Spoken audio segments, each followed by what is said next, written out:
quick, airborne, and controversial. Drones are here to stay. It's becoming a big thing, I think. These small unmanned copters can be equipped with GPS intelligence and high-definition cameras. Very exciting time in drone technology. Setting their sights high, this group of Indiana farmers created the startup Precision Drone. I'm going to go up to 200 feet, and it's just going to fly a pattern, kind of just over the property. Once we started experimenting with drone technology, we found that we could see areas of the field that we never would have thought had problems.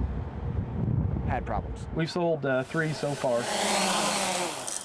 There's just one problem. Right now, the FAA prohibits the commercial use of drones. In an emailed response to ITMate, an FAA spokeswoman writes, "There is no method at this time for a business or company to fly a drone." The concern, the feds say, is with airspace safety.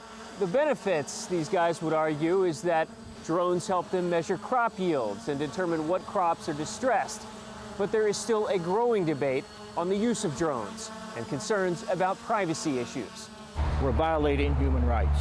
Concerned citizens like Larry Miller say the U.S. military's use of drones overseas causes him to worry about how they could be used on U.S. soil. Law enforcement departments need to respect the privacy of other people. Yeah, it's kind of become a dirty word, and what we want people to understand, at least in our instances, this one we hope to utilize to help people, as opposed to dropping munitions someplace. Mini drones are becoming cutting-edge technology. And you can move as quickly or as slowly as you want. Even for small departments like Rushville and Greenfield that use them for crash scene investigations or to find missing persons.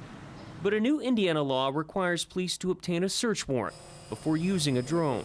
One of the exceptions to that law is you can get permission from a property owner. But a crash occurs on a public highway. It occurs on a public place. There's really no one to get permission for.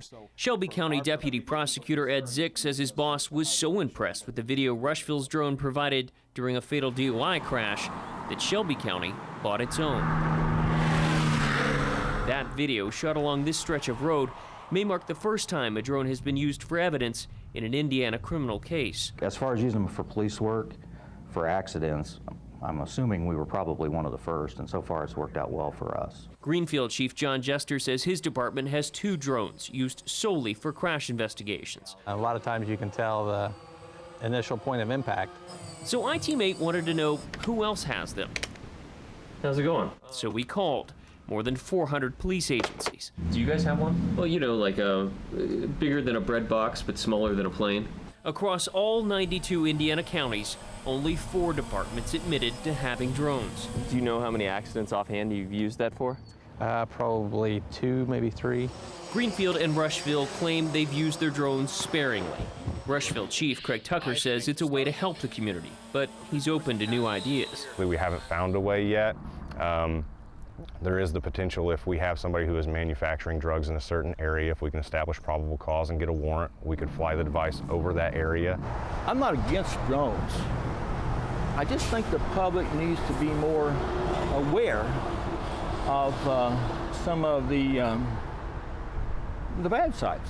Chief Tucker and other drone supporters say quelling those concerns will take time and public education. So far, the FAA has issued 18 warnings for misuse of drones. The agency says it could be open to establishing rules for commercial use as early as this year. We are still waiting on a response from the FAA on who exactly has been targeted.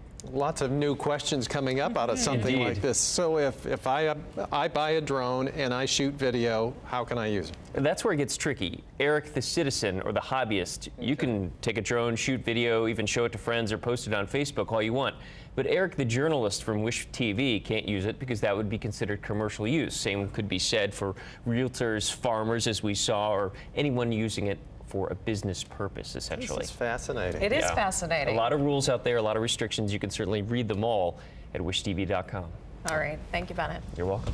Weather's next.